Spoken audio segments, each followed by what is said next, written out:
Hello everyone, welcome back to my channel. আমি দেবান্তি তোমাদের সামনে নিয়ে চলে এলাম আবার একটা নতুন ভিডিও। আজকের ভিডিওটা দেখছো একেবারে সকাল থেকে স্টার্ট করেছি, তখন বিছানাটা তুলছিলাম। তো তোমরা প্রত্যেকেই জানো আমরা নিচে ঘরে শুই। তো অনেকেই জানো বা অনেকে জানো না, যারা প্রতিদিনের ব্লগ ভিডিও দেখো তারা অবশ্যই জানবে, আর যারা দেখো না তারা অবশ্যই জানবে না। এটা হচ্ছে নিচে ঘরের রুম, আর একটা রুম তার পরের পরের রুমটায় মা বাবা থাকে। তো এই রুমটা ফাঁকাই থাকে, যেহেতু আমরা যখন উপরে থাকি, উপরে আবার একটা রুম ফাঁকা থাকে। ওই আমাদের মোট 4টে রুম নিয়ে, আর রান্নাঘরটা নিয়ে মোট 5টা রুম। আর এই দেখছো নিচে ঘরে, কারণ এতটা গরম পড়েছিল, আর এখন তো বর্ষার জল পড়ছে সব সময়, তাহলেও আমরা নিচেতেই শুই। এখন কিছুদিন পর আবার উপরে চলে যাব, কিন্তু এখন আপাতত নিচেতেই শুই। এখন চলে আসছে তোমাদের দাদাভাই বাজার করে, দেখছো সেই বাজারটাই আমি দরজার ওখানে আনতে গিয়েছিলাম। তোমাদের দাদাভাই আজকে সকাল সকাল বাজার করতে গিয়েছিল, কারণ বাড়িতে তেমন কিছু থাকে না। আর আজকে একটা কারণেও বাজারে গিয়েছিল, কারণটা তোমাদেরকে একটু পরেই জানাচ্ছি। তো চলো আগে বাজার যেগুলো এনেছে সেগুলো একে একে সব বের করি। তো অনেক কিছুই বাজার এনেছে, তোমরা দেখো।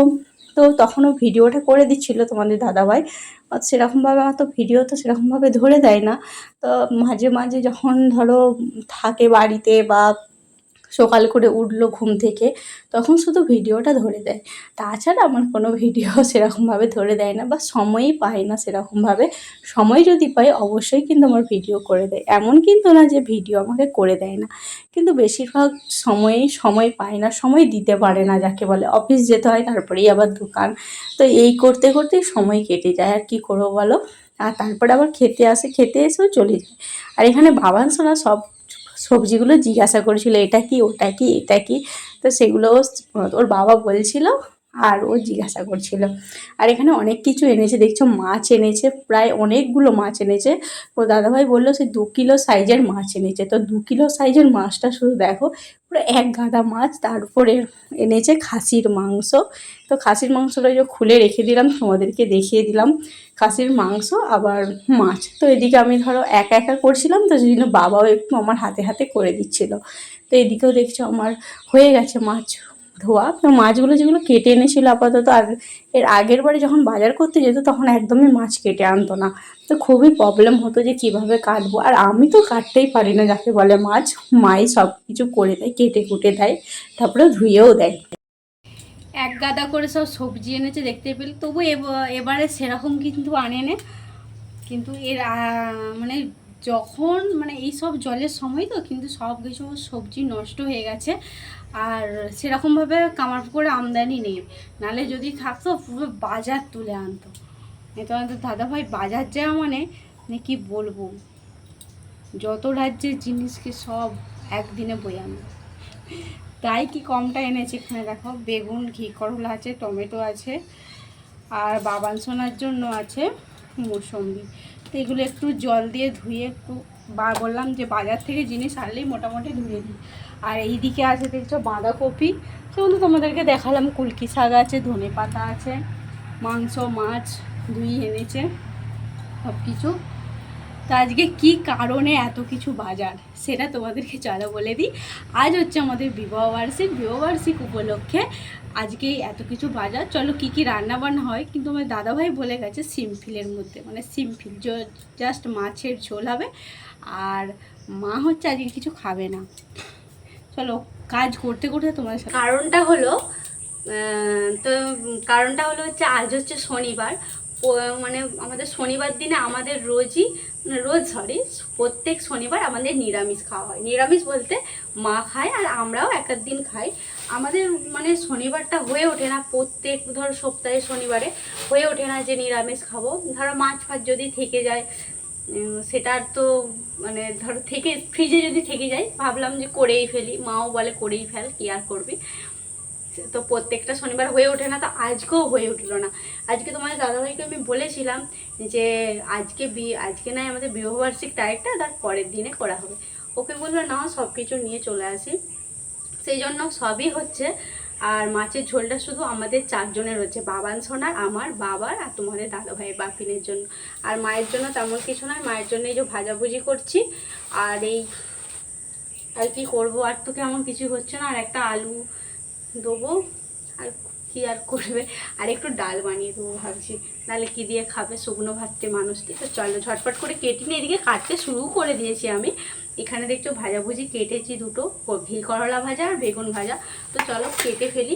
আর এখানে বাবান সোনার জন্য ঝোল কাটছি, কলকি শাক দিয়ে মাছ দিয়ে একটা ঝোল বানিয়ে দেবো। এখানে আমার দেখছো সমস্ত সবজি কাটা হয়ে গেছে, ঘি করলা, পটল, তারপর আলু, আর এইদিকে আমি রান্নাও বসিয়ে দিয়েছি। আর এটাই হচ্ছে বেগুন ভাজা। আর এখানে দেখছি যে ভাতটাও বসিয়েছি। এটা হচ্ছে বাবান সোনার জন্য ঝোলটা বানিয়েছি। আর একটা বাটিতে দেখছো ওই একই ঝোল মায়ের জন্য তুলে রেখেছি। আর এটা বাবান সোনাটা হচ্ছে মাছটা ভেজে আবার ঝোলটা ঢেলে গরম করে দেবো। তো মা তো আজকে নিরামিষ, তাই মায়ের জন্য আলাদা করে ঝোলটা সরিয়ে রেখেছি। আর হবে একটু কলমি শাক ভাজা। তো কলমি শাকগুলো ঝিরিঝিরি করে দেখছো কেটে নিয়েছি, এটা ভালো করে একটু ধুয়ে নিয়ে চলে আসব। আর এই হচ্ছে মাছ, সব মাছগুলো ফ্রিজে তুলে রেখে দিয়েছি। মাত্র 4 পিস মাছ নিয়েছি, কারণ এখানে তো মা খাবে না, বাবান সোনার বাবার আর তোমাদের দাদা ভাইয়ের আর আমার একটা। তো আমি তো লেজা খেতে ভালোবাসি, প্রত্যেকেই জানো। তো এই হচ্ছে আজকের মেনু। রান্নাটা করতে থাকি, লাস্টে সবই তো জানো কি কি রান্না বান্না করছি, তবুও লাস্টে দেখিয়ে দেবো কি কি আরও করেছি। আর হ্যাঁ, ওই মাছটা দেখলে ওটা হচ্ছে মাছের ঝোল বানাবো। তোমাদের দাদাভাই বলে গেল সিম্পলের ওপর সব কিছু করতে, বেশি হেজা গেজা খাবে না। কারণ হচ্ছে এই কিছুদিন আগেই তো ভেলোর থেকে বাড়ি এলো, শরীরটাও একটু খারাপ ছিল, জ্বর হয়েছিল। সেই জন্য বললো এবার আর অনেক কিছু রান্না কিছু করতে হবে না, সিম্পলের মধ্যে সেরে নেওয়া। আমি বলছি ঠিক আছে, তাই করবো। আজ সমস্ত রান্না বান্না আমার হয়ে গেল। আর একটু হলে দুধটাই পড়ে যেত আমার। এই যে দুধটা গরম করছে দেখছো, এই দুধটা ইন্ডাকশনে গরম করছি, তোমার সাথে কথা বলতে বলতে কিছু পড়েই যেত। তাই বললাম রান্না বান্না তো কমপ্লিট হলো। তোমাদের বলেইছি যে তোমাদেরকে তো বলেছি যে কী কী রান্না বান্না হবে, কি কি করেছি। তবুও আরেকবার চলো তোমাদেরকে দেখিয়ে দিই কী কী রান্না বান্না করছি।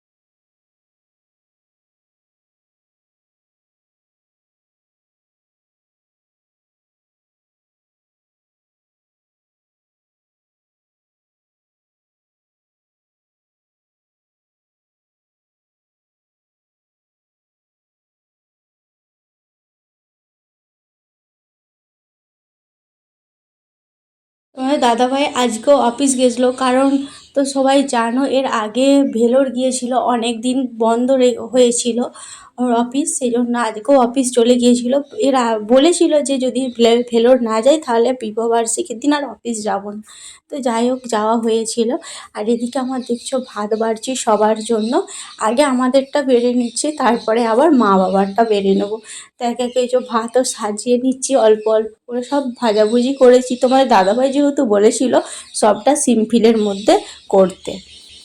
খাওয়া দাওয়া সব কিছু করে তারপরে একটু ঘুমিয়ে পড়েছিলাম, চোখ মুখ দেখে বুঝতে পারছো প্রচুর ঘুমিয়ে পড়েছি। না ছিল কারেন্ট, আর এতটা জোরে বৃষ্টি পড়ছিল, তো কারেন্ট প্রায় 2-3 ঘন্টা অফ। তারপরে যে কি করি, এতটা খারাপ লাগছিল বাবান সোনার জন্য। বাবান সোনা ঘুমিয়েছিল, তো সেই জন্য ঘুমাতেও পারছে না, আবার উঠতেও পারছে না, কেঁদে কেঁদে উঠছে। সেই জন্য ওকে হাত পাখা নিয়ে অনেকক্ষণ থেকে পাখা করছিলাম। পাখা করতে করতে দেখলাম কারেন্ট দিল। তো কারেন্ট দেওয়ার পর আমি এতটা ক্লান্ত হয়ে গেছিলাম। ক্লান্ত বলতে পাখা করতে করতে আমি নিজেই যেন ঘুম পেয়ে যাচ্ছে, ঢুলে পড়ে যাচ্ছি। সেজন্য ভেবেছিলাম যে একটু লাইভে আসবো, কিন্তু তা হলো না লাইভে আসা। আর কি আর করা যাবে। তারপরে উঠেই ঝট করে ঘুমটা ভেঙে গেছে। তারপরেই দেখছি 4:30 বাজছে। তো আর কি করা যাবে, লাইভে আমাকে একটু দেখি যদি আসতে পারি আসবো, নাহলে আজকাল লাইভে আসা হবে না, কারণ অনেক কাজবাজ আছে। আর এই যে দেখছো বিকেলের দিকে ছাদে আসছি। আর একটাই দুঃখের কারণ, ছাদে এলাম, শর্ট ভিডিও অনেকগুলো বানালাম প্রায়, কিন্তু একটা ভিডিও আমি আপলোড করতে পারছি না, কেন আমি জানি না। কি হলো কি না হলো আমি কিচ্ছু বুঝতে পারছি না, কিন্তু কি হয় দেখি। কিছুক্ষণ পর যদি করা যায়, না হলে তো আমি তো শর্ট ভিডিও ছাড়তেই পারবো না। কী যে করি, এত প্রচুর খারাপ লাগছে, মানে যাকে বলে কান্না পেয়ে যাচ্ছে। আমি যেহেতু ভিডিও ছাড়ি, কেউ ভিডিও দেখবে, যখন ভিডিও ছাড়বে তখন তখন সেটা যদি বন্ধ হয়ে যায় না, মানে প্রচুর খারাপ লাগে, প্রচুর খারাপ। আর এখানে একটা টিয়া পাখিগুলো দেখো, এই নিম গাছটায় টিয়া পাখিগুলো এত যে টিয়া পাখি ভর্তি হয়ে গেছে, সেই জন্য আমার কোথাও সেরকমভাবে বুঝতেই পারছো না হয়তো। আর বিকেলের দিকে ছাদে আসি, ভীষণ হাওয়াও দিচ্ছে, ভাবলাম একটু শর্ট ভিডিও করা যাক। এই তো এই পরিস্থিতিটা হয়ে গেল, আর কি করব বলো, আর কী বা বলবো আমি। এখন চলে আসছি রাত্রিবেলা। ওই রাত্রিবেলা একটা কেক এনেছে, সেই সময় সাজানো চলছে। ওই সাজানো তেমন কিছু না, একটা থালার মধ্যে নিয়ে নিয়েছিলাম। আর এখনও দেখছো আমার মুখটা হাসি হাসি।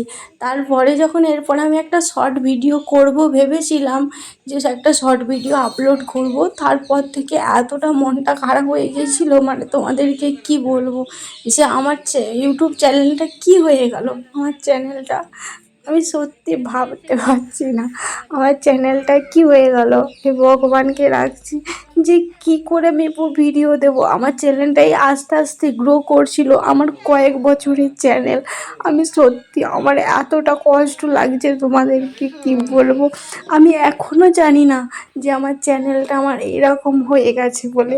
তো আমি কি করব, সত্যি আমি এখনও বুঝতে পারছি না। আমার অনেক ভিডিও স্টকে আছে, আমি কিভাবে আপলোড করব, বিশেষ করে শর্ট ভিডিও আমি কিভাবে দেব, সত্যি আমি বুঝতে পারছি না। তোমরা প্লিজ কিছু একটা করো। তার মাঝখানে আবার আজকে বিবাহবার্ষিকীর দিনে যে কেকটা দেখছো, এই কেকটাও নষ্ট হয়ে গেছে। মানে কেকটা কেউ খেতেই পারে না, যাকে বলে। আমরা তোমার দাদাভাই এনেছে, ওখান থেকে আমাদের প্রত্যেক বছর কেক আনে বা জন্মদিনের কেক আনা হয়, কিন্তু এই রকম হয় বলে সত্যি ভাবতে পারি না যে এরকম হয়ে যাবে। কিন্তু কি আর করা যাবে, কেকটা নষ্ট হয়ে গেছে। তারপরে এই কেকটা দোকানে ফেরত দেওয়া হয়েছিল। এই যে দেখছো একটুখানি, সবাই কেউই খেতে পারে না কেকটা, জাস্ট যাকে বলে ফেলে দেওয়া। তো যাই হোক, তারপরে দোকানে নিয়ে গিয়েছিলো, নিয়ে নিয়েছিলো কেকটা, বলেছিল এর পরিবর্তে কেক দিয়ে দেবো।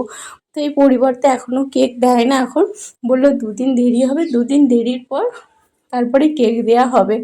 তো এখন কেক কাটিংও হয়ে গেল আমাদের। আর এই যে দেখছো, আমি এখনও হাসছি যে আমি এখনও বুঝতে পারছি না যে কি করব।